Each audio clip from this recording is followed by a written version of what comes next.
actually where I feel now, I might be able to do some stuff. My doctors told me never. They told me never do yoga. So this is because of all the metal in me. Because of my back, I was training my back too much.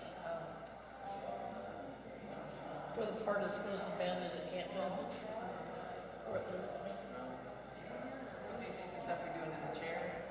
Yeah, I'm moving stuff that I haven't moved forever. Well, since surgery. But try these other light exercise classes at the senior center. Yeah. I don't know if it might be some full body. It's not like.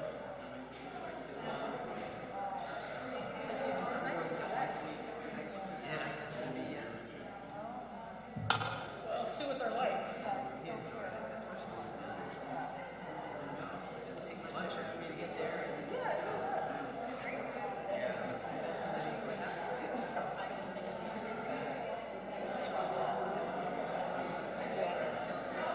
Went really well. Let me tell you about the cake.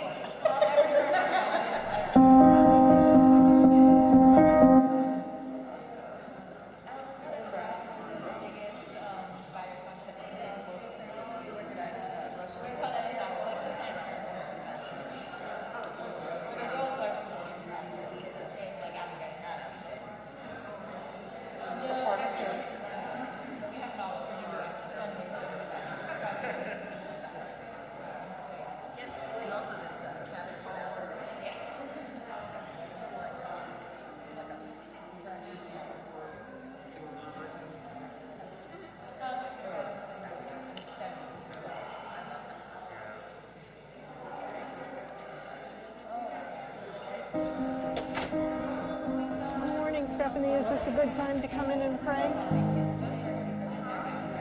I think it feels different because we've been to this place before, and that brief time of hope just seems like it's been swallowed up by what we're dealing with now. And it happens so fast and so furiously. God, please gather them in your arms.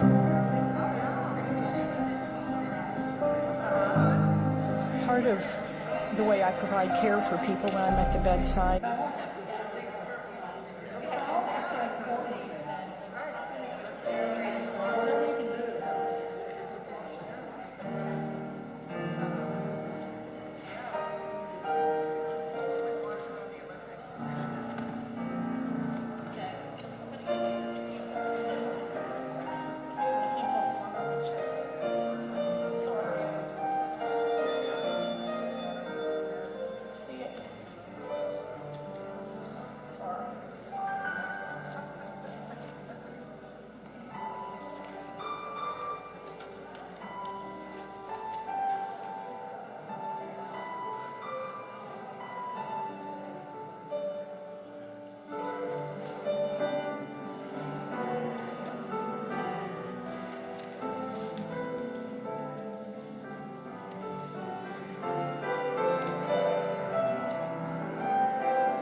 Good morning.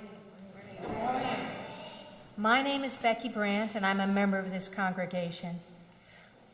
Welcome to Mount Vernon Unitarian Church. Whether this is your first time or you've been here many, many times, we want you to know that you are welcome, and we're glad to have you. Our church is now offering our Sunday services both in person and virtually.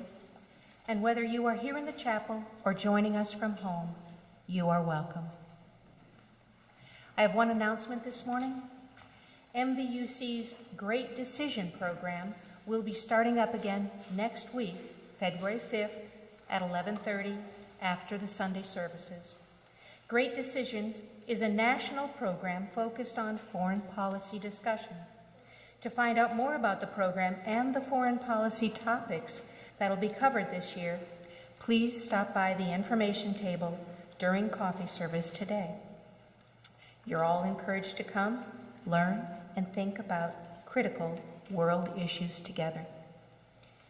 In addition, I want to introduce or reintroduce our affiliated minister, the Reverend Eleanor Pease. She has been affiliated with our MVUC community since 2019, and 2 years ago, in January of 2021, Reverend Pease was ordained by this congregation. Eleanor describes her ministry as centering on the intersection between spirituality and social justice. Her vision is to serve and minister to the widest possible community and to bring a prophetic voice to the congregation. Welcome to the pulpit this morning, Reverend Eleanor Pease.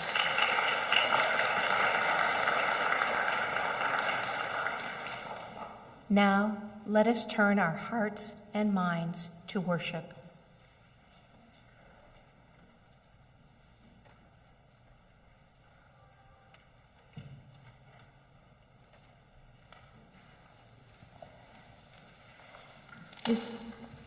It's so good to be back. And now we have two ways of being together, the remote internet way and the in-person way. So we have more choices and more ways to build the community. And I was kind of nervous about standing up here in person. It's been a while. So thank you for inviting me. As we light the flaming chalice, the symbol of our Unitarian Universalist faith, today let the flame represent the unique spirit of each of our lives, the warmth of our fellowship together, and the fire of commitment to justice, held firmly in a cup of the earth, a cup of steadfast love. Let the chalice fire our energy and keep us strong when times are hard, and let it dance with joy and satisfy us with a steady burning when times are good. Come, let us worship together.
Join us in singing hymn 322, Thanks Be for These.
Remain standing as we unite our voices in the covenant of this community.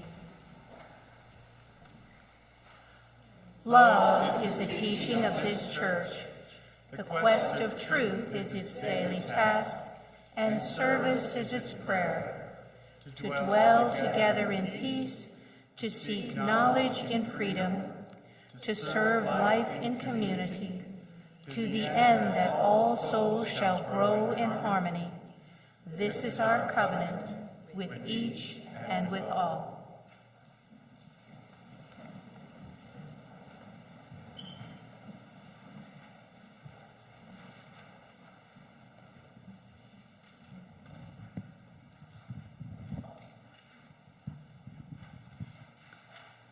A time for all ages.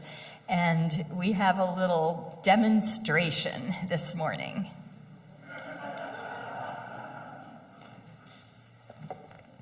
Just in case I forget what I'm supposed to say. So what do we have here? We have 3 pots, and we have a potato, an egg, and a bag of coffee. And what's going to happen? Well, what would happen if these were boiled in water for 20 minutes, simmered in water for 20 minutes? We're not going to actually do that because we don't have a stove right here, but those at home, don't do it right now, just later would be fine. The potato, let's see, what was I going to say? How is it going to change if we put it in water and we boil it for 20 minutes? Does anybody know what happens to a potato when you boil it? Softer, right. Is it good to eat? Could be, especially with other condiments like butter or salt. And what happens to the egg if you boil it in water? Do I see another hand? What happens to the egg? Right, and kind of shiny. The white part is shiny white. The yellow part is yellow but not as shiny, right? And what happens to the coffee when you boil it in water? Well, the coffee might not look a whole lot different when it's done, but what happens to the water?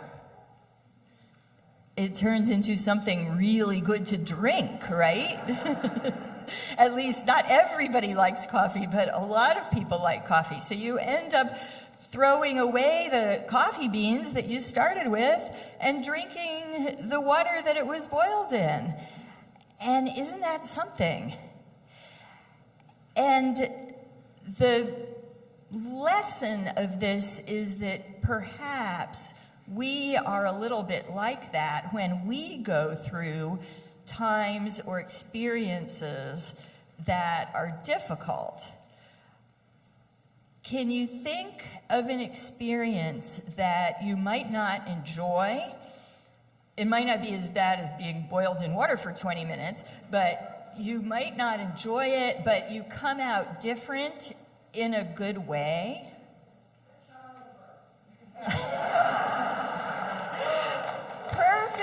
Perfect example.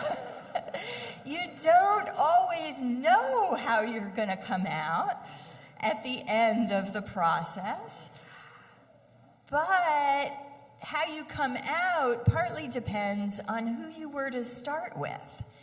Just like with the potato, eggs, and coffee, it partly depends on what they were to start with, and they all come out different from how they were before, and also different from each other. And so we all start out different. We all come out different. Everyone who's a parent is different in their parenting style. And yet, the more that we understand who we are to start with, the more we are grounded in our own basic nature.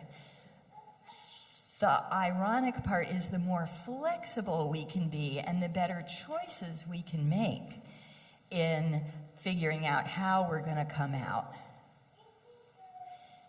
So that's the story for today.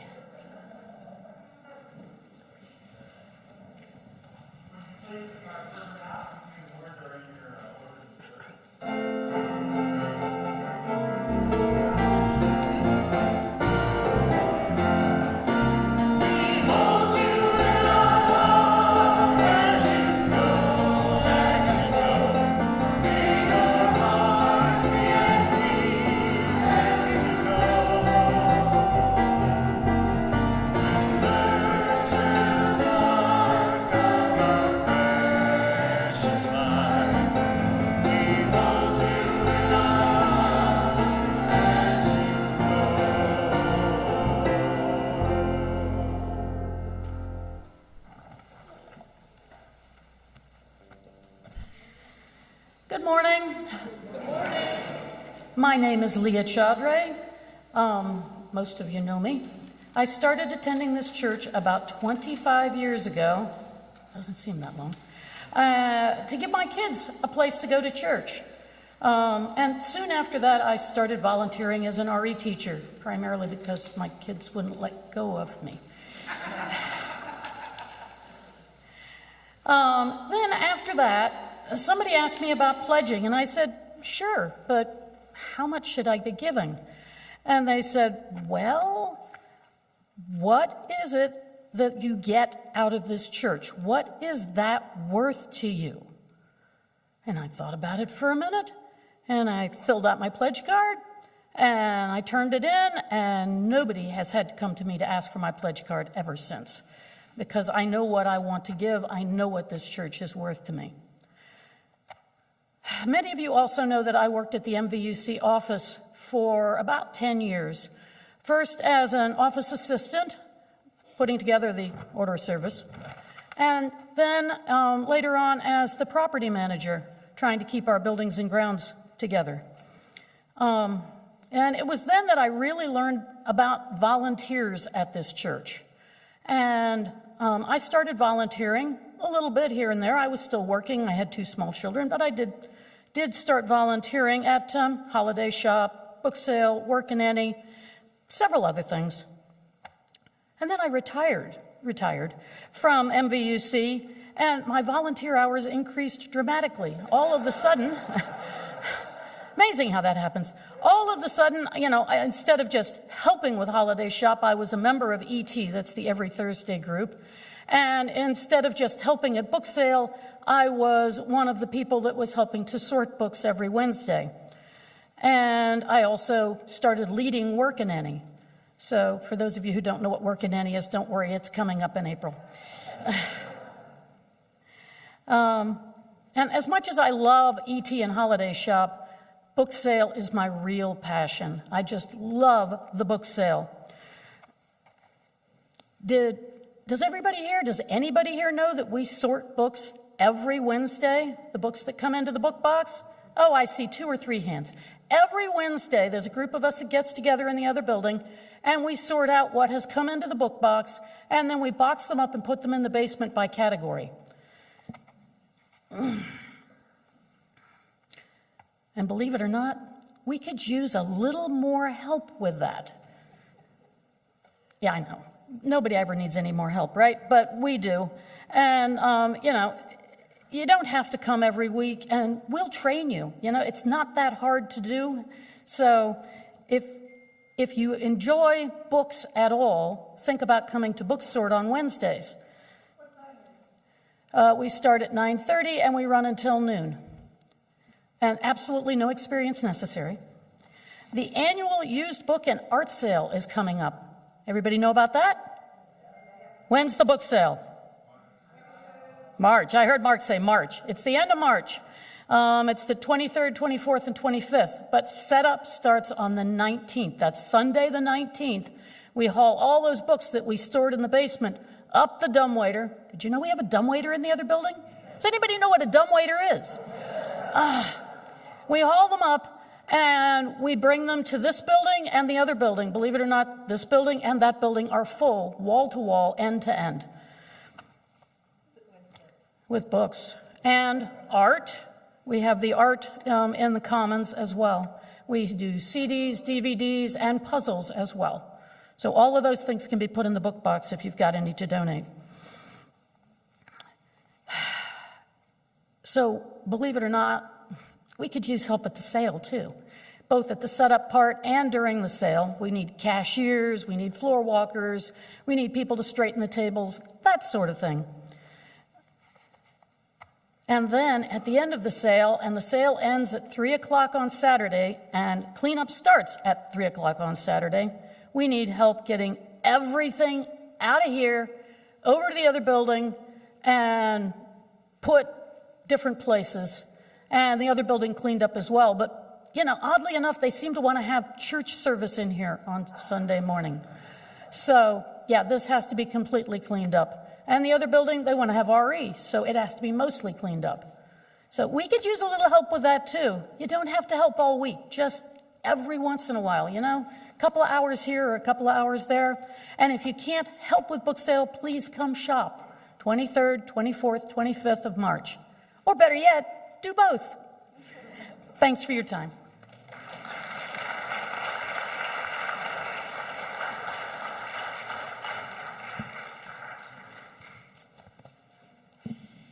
We come now to the morning offering.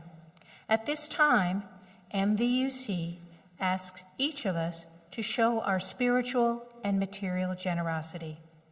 Each week, we share the plate with a charitable organization that you, our members, have chosen.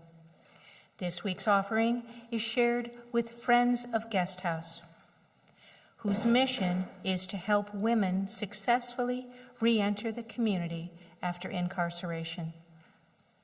I invite you to contribute whatever you are most comfortable with to Friends of Guest House and to this church. If you'd like to write a check for the offering, please make it to MVUC, and in the memo line, indicate what it is for. You can also go to the website and give directly. We are grateful for your donation. If you'd like to light a candle during the offering for joy or sorrow, you're welcome to do so. And now will the ushers please come forward?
we have a video. A few of you might have already seen this since I posted it on the church's Facebook page. It's about a hospital chaplain during the Delta wave of the COVID epidemic. And what I want you to know is she is a Unitarian Universalist chaplain and an ordained minister. And I really resonated watching it because she looks so much the way I look and feel and the way I did when I worked in an all-COVID facility.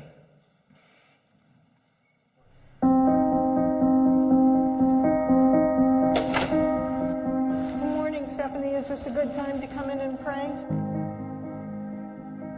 I think it feels different because we've been to this place before, and that brief time of hope just seems like it's been swallowed up by what we're dealing with now. And it happens so fast and so furiously. God, please gather them in your arms.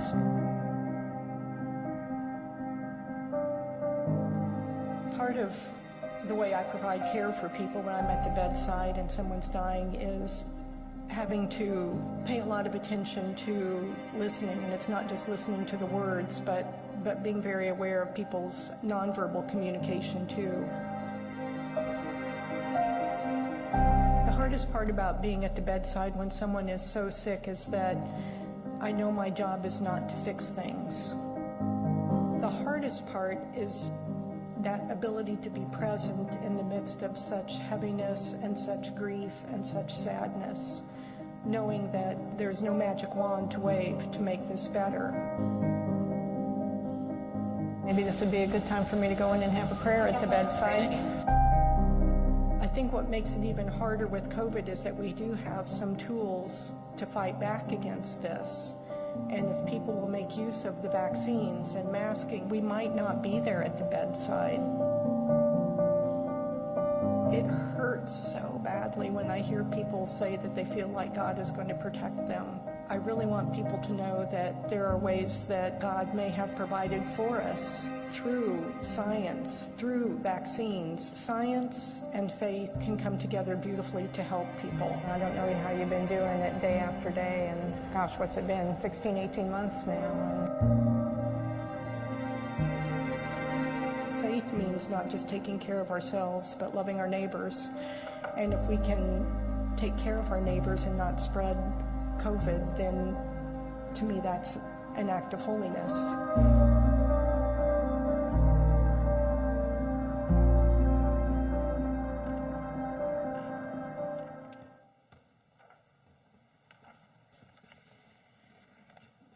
Watching this video is kind of difficult for me. I never want to be in the healthcare world at all. But what resonated with me is that I like to find a solution for something. I always want to step in and fix a problem. And there are times for each of us that things can't be fixed, and that it's truly important to just be present, be in the moment, and care. Not try to fix, not try to make it better, put on a happy face, just be in the moment.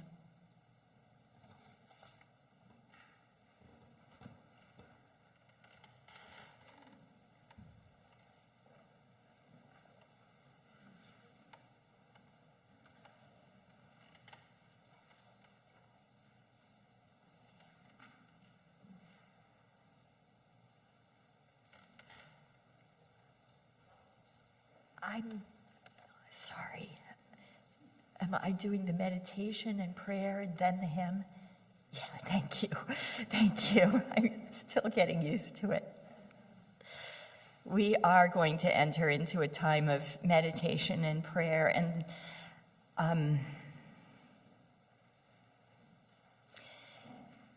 just to be in our own moment. Follow your breath for just a moment. Let's bring our attention to our own selves. No other time than now, no other place than here.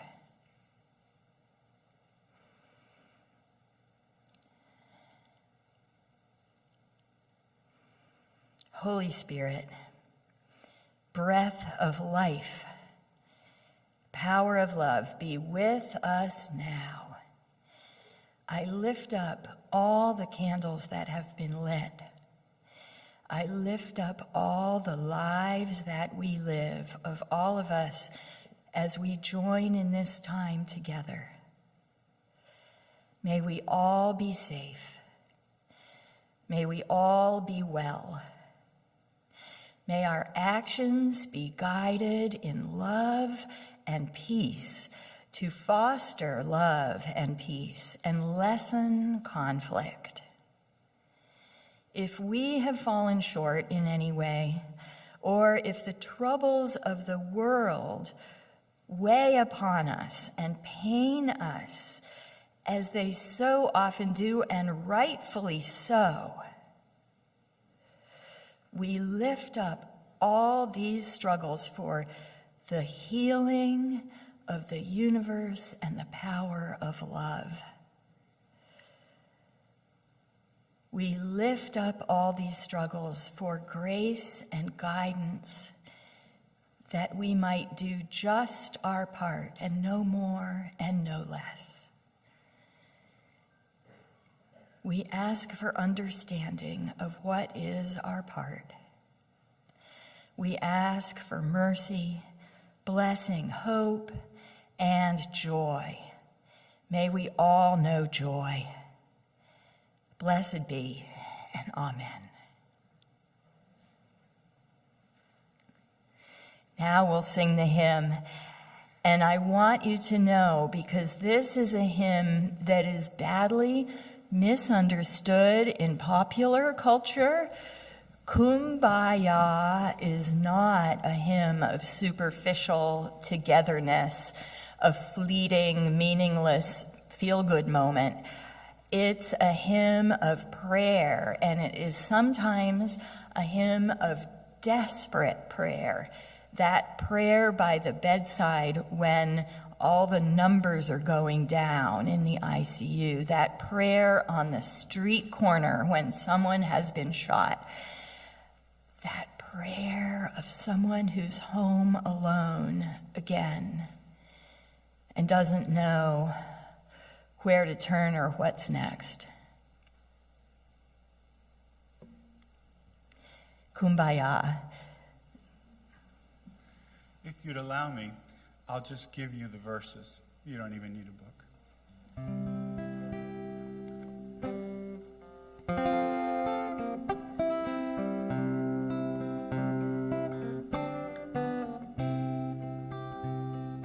Kumbaya.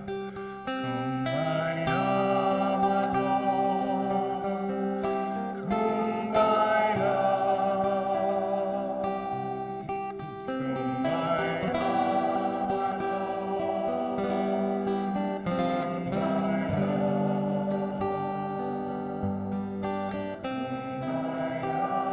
my Lord. Kumbaya.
Thank you. Thank you, everyone, for bearing with us as we get it a little mixed up, but so beautiful. There is a road that will lead us home.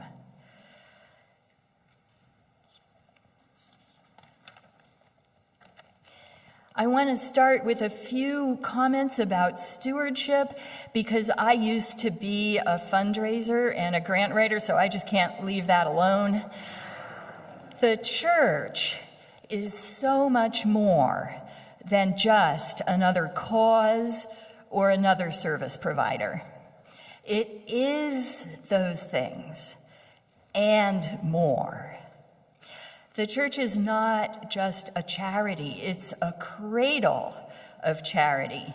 It's where we come physically and online and in our hearts and souls to recenter our spiritual beings and reset our moral compass. It's where we practice and we get better at acting according to our beliefs, which are beliefs that are shared in the wider world, but that we as Unitarian Universalists particularly embrace, and the wider world relies on us to embrace. Beliefs like respecting the interdependence and interrelatedness of all existence and the worth and dignity of each unique person. Like learning from our differences. The book sale is not just a book sale. It puts ideas out in the community so people can learn from different points of view. And we seek to do that in here too, as we are all different. Like the egg and the potato and the coffee are all different. We seek truth and meaning through interrelating and making a pretty good breakfast, right? And dismantling systemic oppression. This is another aspect of our beliefs. Putting these ideals into practice is hard. It pushes us beyond what's comfortable, and we need to interrelate to really practice. But our world and our news feeds are absolutely craving this, and we need to be here to give it out to the world. And we crave it ourselves. And I would not be standing here if I did not think that congregational life is a really good place to make our ethics more real and to help to find what it is that we should be doing and we can do, and not what we can't do in the healing of the world. So that's my pitch. And like in the video, that is physical and spiritual healing in spite of the virus, in spite of the fact that not everyone can survive, that the virus and the craziness of the response has caused so much trauma and death. The Reverend Kathy Riegelman puts feet on our faith. She puts sneakers, gown, gloves, face shield on our Unitarian Universalist faith.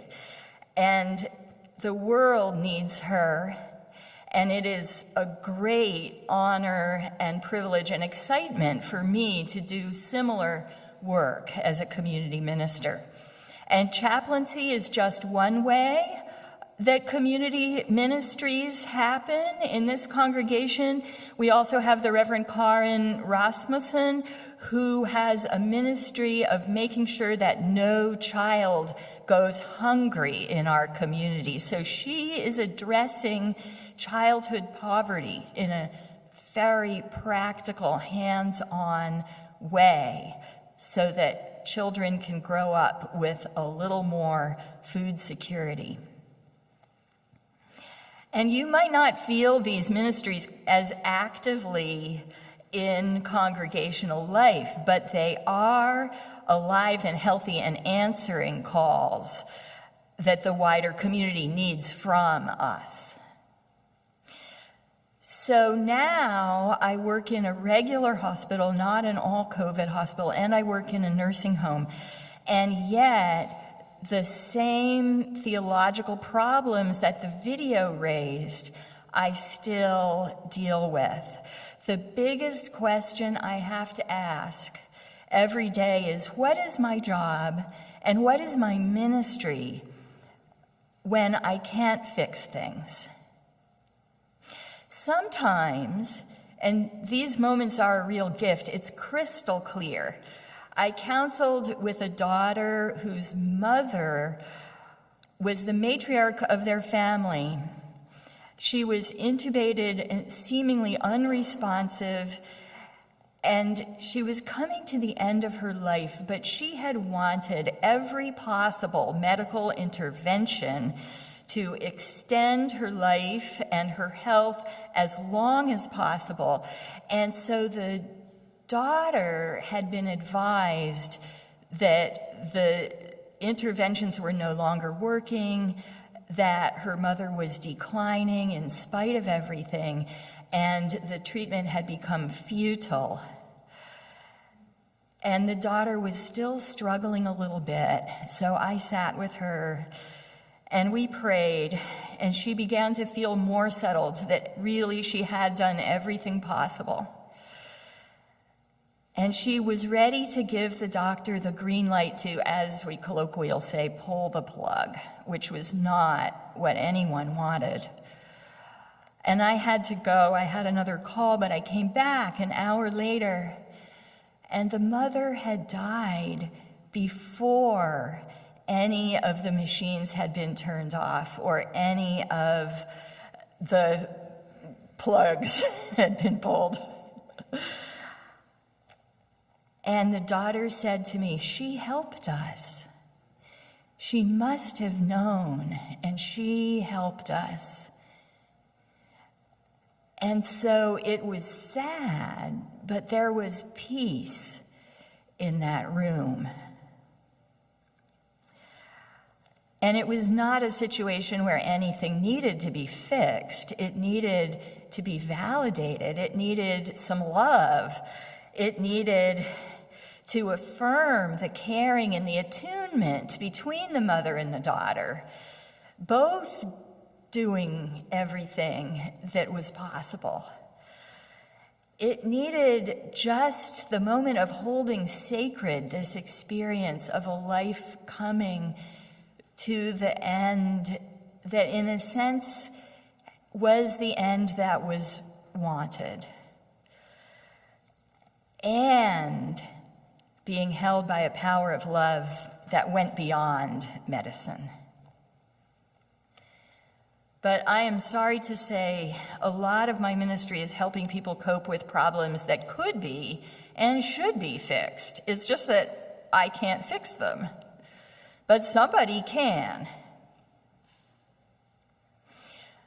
A lot of these are symptoms of a broken healthcare system, symptoms of well-documented disparities of race and class, and not all the problems are even medical.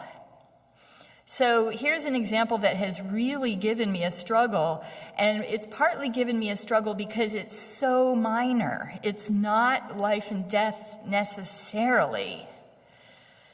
And I want you to know I have received permission from this particular person to share her story anonymously. So I want to invite you to think of her as a friend. She is completely bedbound. Her legs do not work at all. But she's intelligent, creative, sensitive, talented. She writes poetry and she draws pictures and she dedicates them to the staff that care for her. But her eyesight is failing and she's less and less able to do the drawing and writing and to see out her window. But the good news is she only needs a minor surgical procedure to correct the trouble with her eyes. And she had an appointment to have that almost 3 months ago. And she went, and they didn't have the right kind of lift that she needed so that she could be brought into the operating area. So she had to come back, and she had to reschedule her appointment. And guess what? Her phone does not work. Her phone can dial out, but now she can't see to dial out. And it doesn't accept incoming calls. All the incoming calls have to go through the reception desk of a large facility. Someone could help her dial and leave a message, but she can't get a call back. This is nuts. This is absolutely nuts. If her phone worked, she could make an appointment, and then maybe she wouldn't have to go blind first. And it can be fixed. This is just wiring. But I can't fix it. And yes, I talked to the maintenance supervisor, and yes, I talked to the social worker, and yes, I talked to the unit manager. And there's a whole story about why the phone is the way it is and why it's difficult to fix. And maybe there's a plan and somebody's going to deal with it at some point. But meanwhile, she doesn't need to go blind because her phone can't be fixed. So what is my job? In the face of this kind of failure, is my ministry meaningful at all? I have wrestled long and hard. Can I really believe in the ultimate power of love? Can I believe in unconditional love for everyone, her and me and all of us, when so many people are suffering so needlessly? And like I said, this is only the start of needless suffering. How can I believe in the love that heals when these systems are not working? I have seen preventable deaths maybe even in treatment in the last couple weeks. Some of my colleagues have confronted the hideousness of gun violence in their own emergency rooms and had to sit and pray with families. And yes, we need advocacy and we need better laws and better policies. And in my context, we need delivery of resources that already exist and would help if they were there. And I know many of you are intimately familiar with the ways that these systems fail. But in the moment, as I stand at the bedside, I am barely able to manage my own anger. I feel my patient, while she is incredibly patient, spitting nails. That's an expression, but I can almost see the nails shooting out from between her teeth.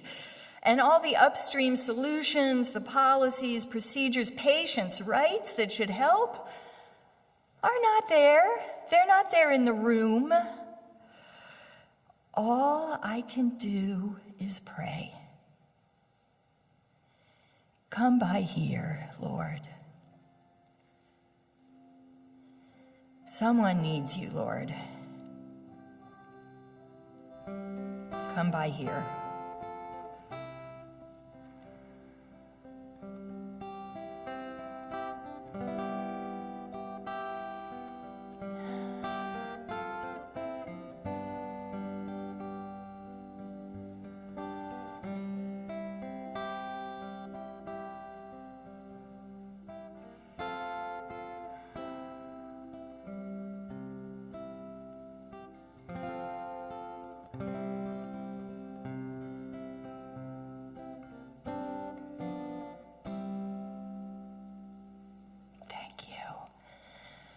Let's take a moment and re-ground.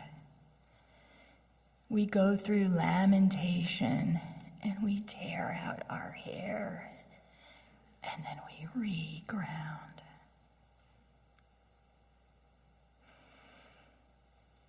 And I have to confess, and this is from a completely different theological angle, I do struggle a little bit with the word Lord in that song. And I'm not suggesting we should change the words. It's there for a reason and a good reason. It connotes power that we need for a good cause. But it's still kind of antsy patriarchal language that I don't personally like. It's easier for me to turn to the trees outside the window. And they are another manifestation of the holy, a manifestation of the power of nature, the power of creation. So one day, our friend that I've been telling you about said to me, and even in her deep despair, she sounded a tiny bit ironic, and she said, "My karma must really suck."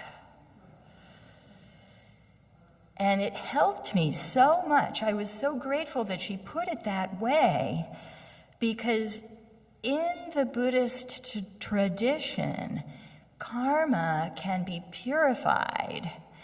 And one way to purify karma is through prayer. It's not the only way, but prayer is part of the process.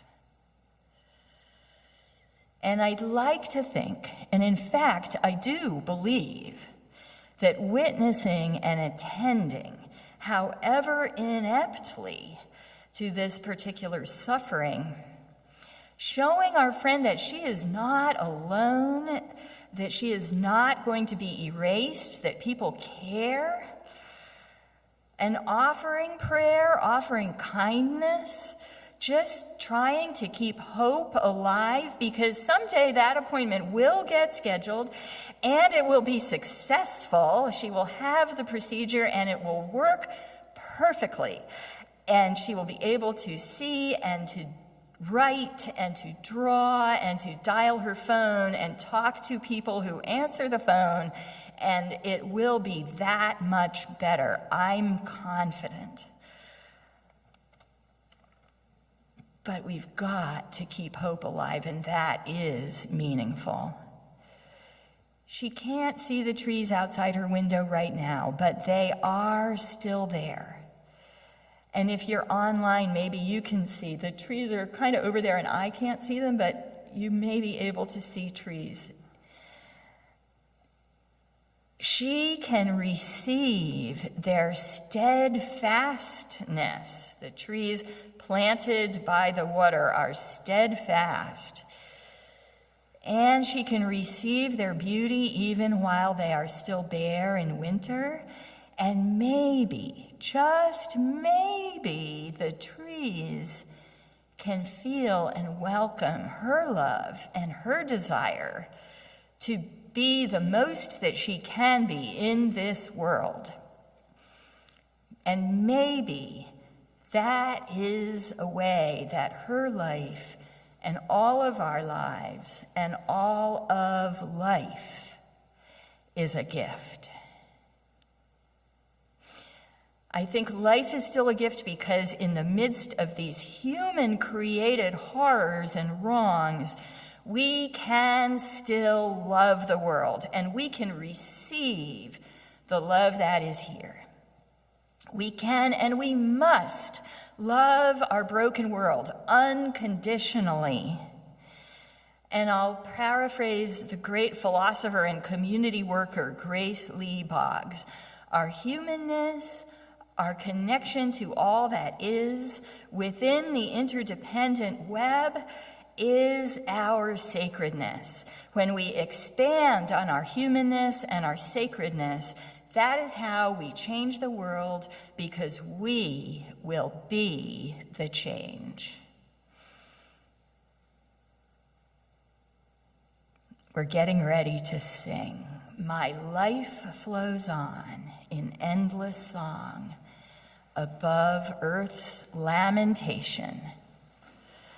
I feel the real, though far off hymn that hails a new creation. Please stand as you are willing and able and join me in singing number 108, My Life Flows On in Endless Song.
Join with me as we recite the words to extinguish our chalice. We extinguish this flame, but not the light of truth, the warmth of community, or the fire of commitment. These we carry in our hearts until we are together again.